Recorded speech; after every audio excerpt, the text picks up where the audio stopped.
د نازیه اقبال او جاوید فضا ترمنځ تازه جنجال یې په څه رامنځته شوی و ویډیو راسره تر پایه پورې وګورئ په هر څه به پوه شئ.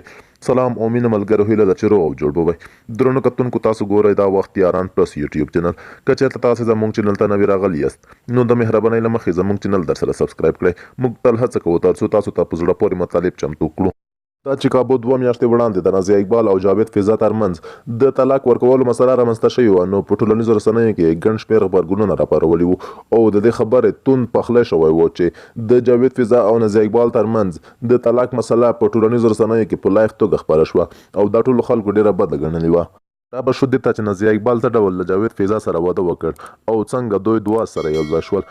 جاوید فضا په لومړیو کې د نازیه اقبال سره د میوزیک په ټیم کې و او د تبلو په برخه کې ورسره میوزیکار و چې په یوه کنسرت کې د جاوید فضا ګوتې خوښ شوې او نازیه اقبال ورته د خپل ټیکري څخه توکړه پرې کړه او د ده ګوتې یې پرې وتړلې. همغه و چې د دوی د مینې د پیل ټکی له همغه ځای څخه پیل شو او وروسته نازیه اقبال پر جاوید فضا باندې عاشقه شوه او ورسره یې واده وکړ. نازیه اقبال او جاوید فضا دا مهال 15 نونه زمن لري او د انګلستان هیواد په لندن ښار کې اوسېږي. د جاوید فضا او نازیه اقبال ترمنځ د وخت په تېرېدو سره ګڼ شمېر جنجالونه رامنځته شوي دي چې وروستی جنجال یې ډېر بد و.